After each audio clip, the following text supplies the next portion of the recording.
Hello and welcome to Your Schools. I'm Lynne Turner Fitzgerald, and with me, of course, is Dr. Erwin Garcia. I almost called you Edwin, I apologize. And we had an interview, a few months back, and so we're going to kind of follow up on what we talked about then, but really focus on 2024. So thank you. I know you're busy. I appreciate you taking the time. And welcome. Thank you, Lynn. You've been busy since you've got here. Very busy. How, you've been here 5 months? So now it will be almost the beginning of the 6th month here in Billings. Okay. Yeah. All right. Well, you had a lot of things on your plate when you first got here, and a lot of changes. How are they going? Changes are going well, but I cannot say that we have finished anything. No. Everything is really starting to take shape. You know, when you think about organizational change, it starts at the top. So it's really getting us aligned with the same vision, mission, the same values, calibrating on best practices, cascading the effect of change through our principals, cascading to our teachers. At the end of the day, it has to go to the student level.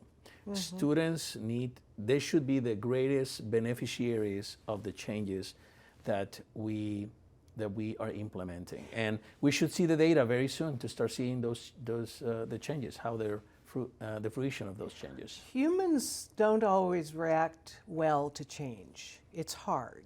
How's it going? In the context of what you have stated, it is hard to change, especially when things are going well.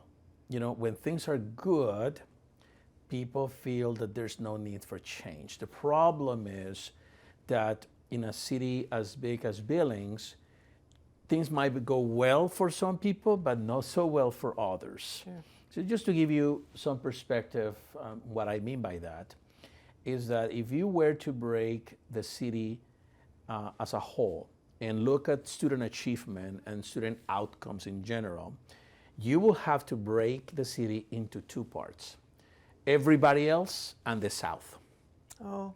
So just to give you an example, Ben Steele reading and math proficiency is at about 65 to 70%. 6th graders, 7th graders, proficiency base. When you go to the South, you go to Medicine Crow and Riverside, now it's 19%. 19? 19%, oh. Yes. And when you look at attendance, right? If you go to the West, or you go to the Heights, attendance has, there's an average, let's say a middle to high average. When it comes to attendance, you go to the South, we see some challenges, but also those challenges are proportional to poverty. Okay. So where you see the most poverty, that's when you see the less student achievement, the less student growth, right, the less attendance. You see the most challenges with behaviors. And this is not to blame parents, because we know we have loving parents in every single community, but poverty affects the brain. Poverty affects the experiences that kids can have. You know, when you're affluent, you're middle class, you go to other cities, you go to ski, you go to the ocean, you travel. And when you're in poverty, you're trying to get that second job. You're applying for the third job. Yeah. You're really trying, especially if you're homeless, now you're thinking, what am I going to eat tonight? Right. Am I going to have heating for my house tonight? So dynamics in the city are different. Unfortunately, they seem to be located in a specific area of town, and that's where we see the challenges. So good is not enough. That's the core message. Okay. Good is not enough. What can a public school do to alleviate some of those issues? Yes. You're a public school. Yeah. So number one, we have to have high expectations for all students, because all children can learn. And not because you're poor, that means that you cannot learn or be proficient or be excellent. As a matter of fact, in poverty, when you see kids blooming and kids growing, you see that not only they have the intellectual ability, they also have the tenacity, the perseverance, the X factor when it comes to the grit that you need to be successful. So our kids can become proficient and can be the best, even in the context of poverty. So for that is high expectations.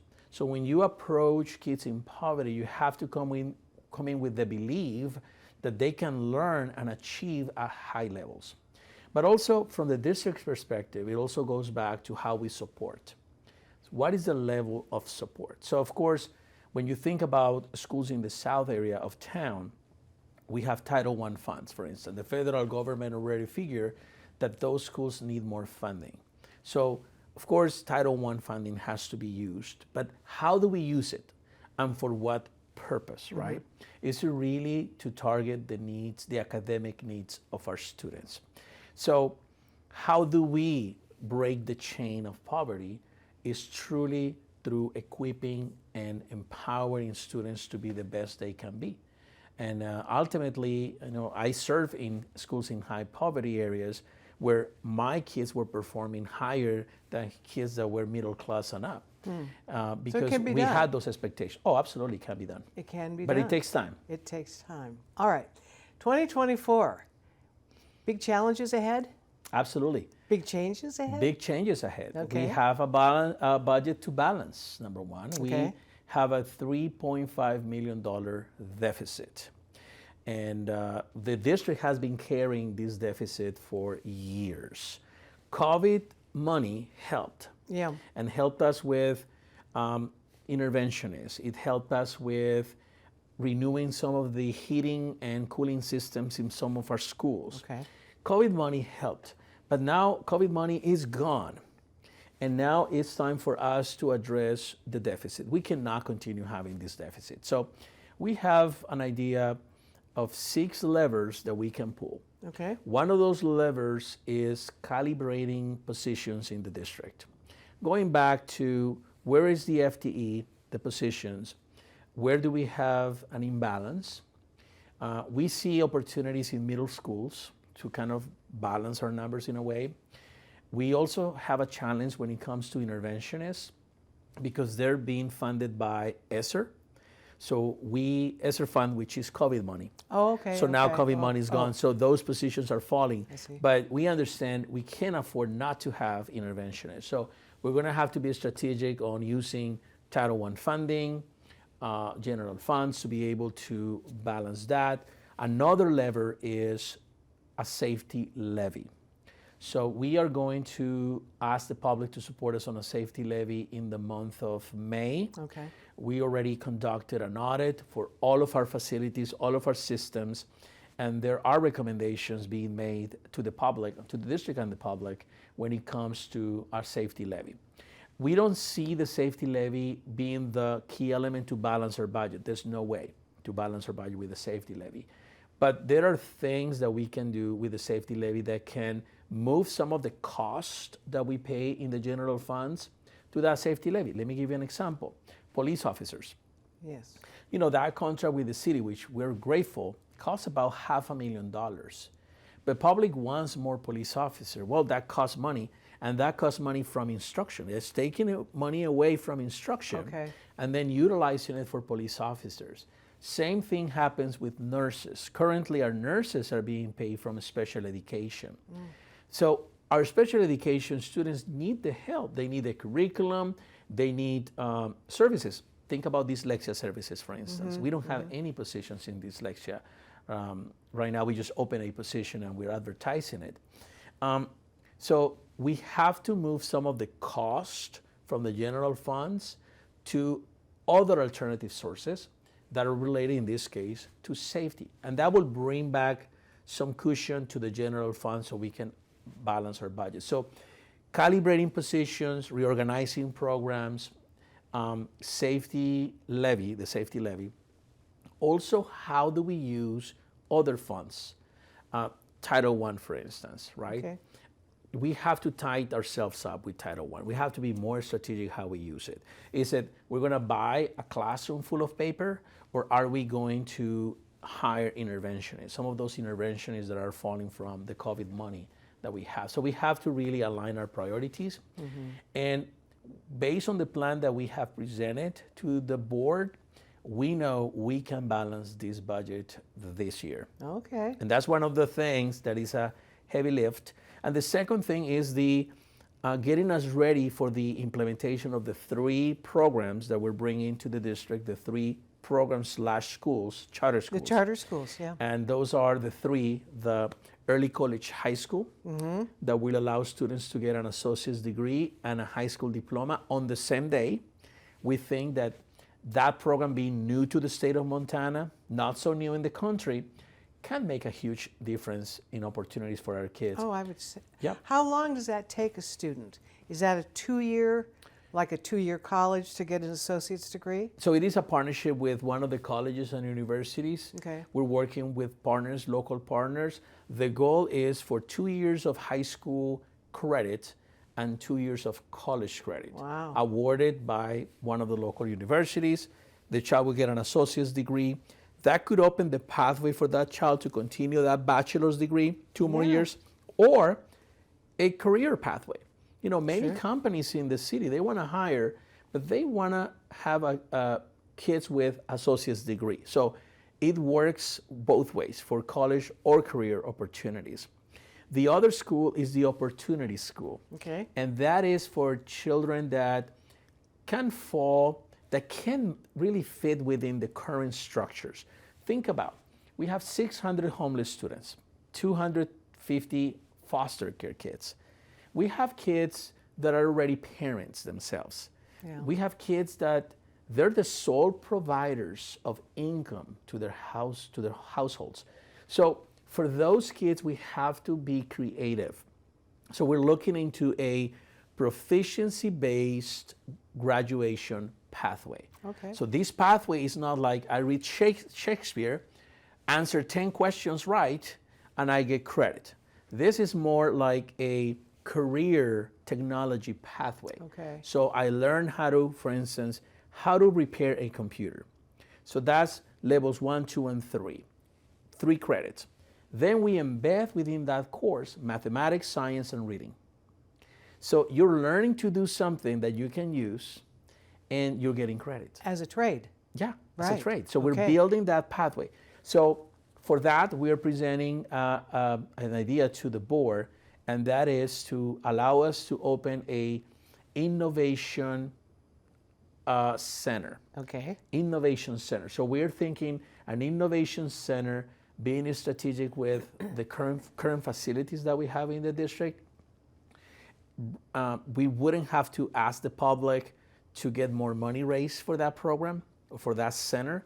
And we can definitely utilize that center to allow us to train those kids in those trades, allow us to get kids connected to a teacher program, like Futures Teachers program, because with that center, we envision having an early literacy program. As you know, thinking about the South area kids that need that early instruction, we can see us bringing those kids in, being taught by certified teachers, but also having our kids learning how to become teachers. Awesome. Also thinking about, in the opportunity concept, working with facilities, because actually facilities is in a very strategic location in Midtown area to get our kids to learn how to become electricians, how to become plumbers, how to do woodwork, how to do welding.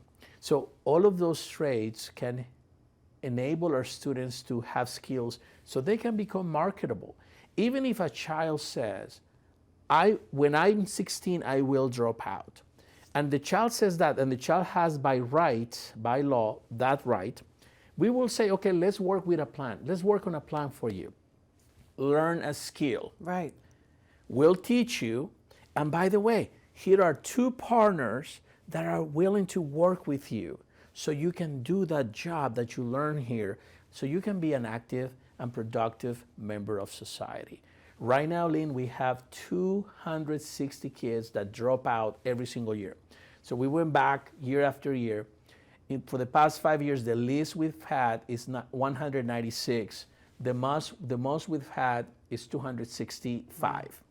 So losing 200 kids every year is not a good thing for our society. It's not a good thing for our city in the context of what we see recent events. So let's create pathways for kids. Well, so this would be a physical building that already exists. Correct. Okay. So what we're doing is leveraging an area of the city. We're looking at one of the elementary schools.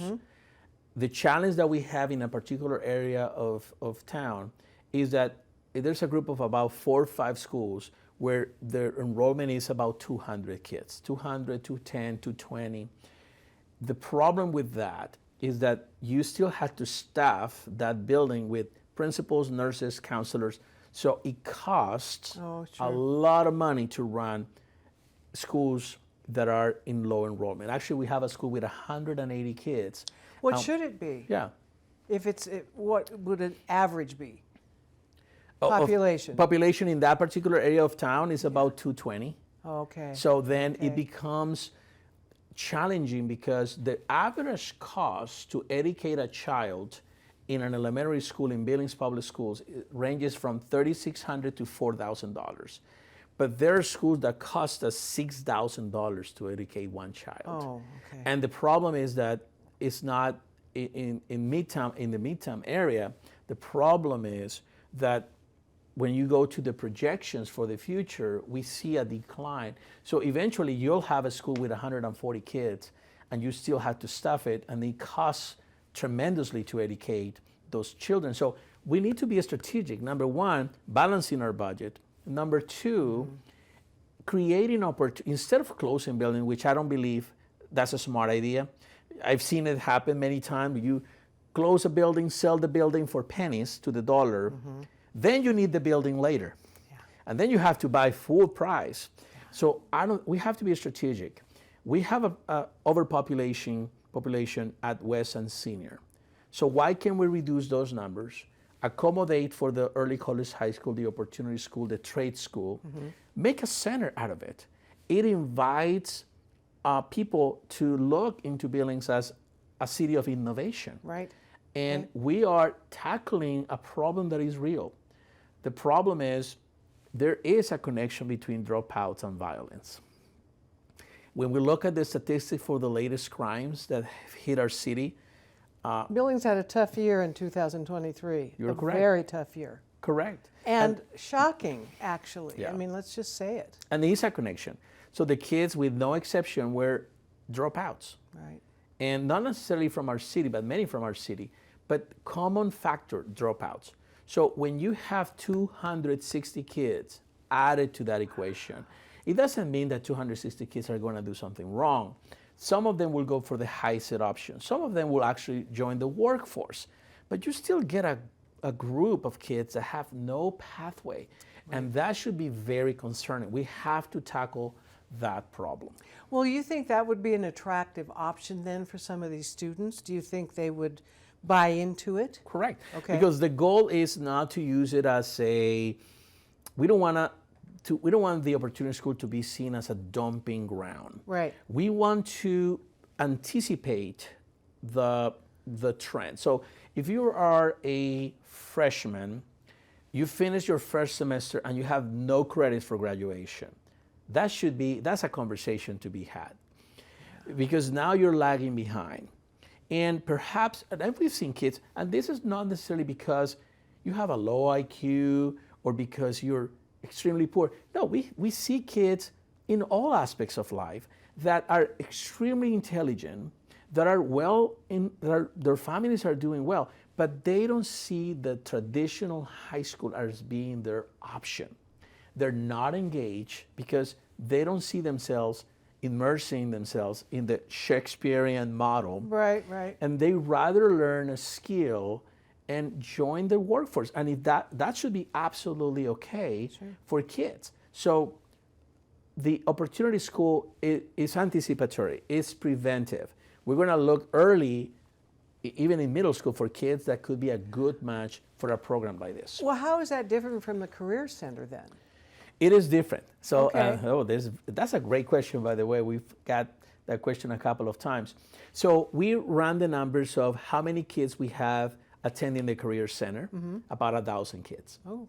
And then we add the kids that are taking AP and dual credit. When we add those kids, it's about 2,000. So 2,000 kids in high school are benefiting from the Career Center AP or dual credit. We have 5,600 kids.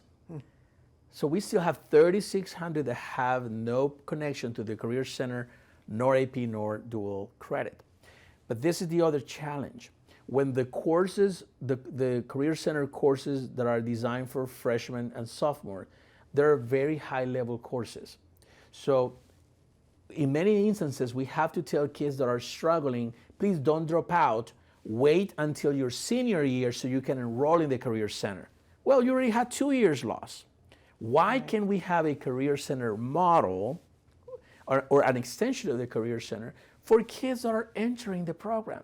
That's the difference. Okay. It's more opportunities, and you're starting early with alternative pathways for graduation, including the trades. And so then you have the opportunity to engage that student early on and keep that student. That is correct. My That's goal on the first year is to reduce dropout rates 50%.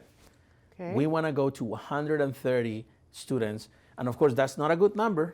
Well, how do students indicate they're going to drop out? Do they actually come out and say to a teacher, I'm leaving? No, the writing is on the wall. Okay. When you have no credits and you finish, you're in your first semester, you have no credits. You finish your freshman year, you have no credits. You are not on the path for graduation. That's right. In other states, there are 3-year graduation pathways, 4-year graduation pathways, 5-year graduation pathways, wow. 6-year graduation pathways. In Montana, we have a 4-year graduation pathway. That's it. The Opportunity School will be a 3-year graduation pathway. Okay. But then we're going to extend it to a 4th-year graduation pathway, just in case you're missing credits for graduation. So it is a more compact, highly rigorous, but also very hands-on program that even if the child decides to drop out of school, the child can learn a trade, a skill, be employable. And if the child says, I want to drop out, hey, we'll help you. Yeah. Let me show you the path that you need to take. You want to learn this, pick a pathway. We'll help you. Yeah.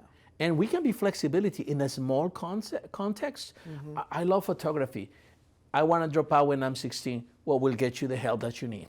We'll help you. So you can be a productive member of society. What we cannot do is give kids a pathway of having no pathway. Yeah. Because the problem is someone is going to come, especially organized crime, they're looking for smart, active, Vulnerable. healthy, vulnerable kids Yep. that need associations to feel They need part a of. group. There you go. They need a group of some kind. We're just about out of time, but I know that you wanted to mention on the website these 4 icons up here on the top. The first is Future Ready. Now, where are we going to go if we click onto that? So if you click on Future Ready, is all of our career pathways and dual credit and getting our kids ready for the future as it is explained. If you look at the next icon, the anonymous tip line, that is for any community member. If you suspect something, if you see something, say something. So you click there, it's a form. It could be anonymous, and you can report if you see someone at the corner who's suspicious, or you see... Like near a school grounds, you mean? Near school grounds, or you go online and you see a threat being made, you can make that report. It goes straight to the principal, to our safety coordinator. So we assess the situation. We actually gotten some feedback there, and we have been able to anticipate problems there. So that's a tool for the community. Any member of the community, even teachers can use it, students can use it. So and it can be anonymous. It can be anonymous. Okay. The same happens with the Ask Erwin button. If someone expects an email back or a phone call, they can definitely go to the Ask Erwin and enter that information with a question or concern or compliment. I've gotten about 500 emails through the Ask Already? Erwin Batson. Wow. And I personally respond to every single one of them. Wow.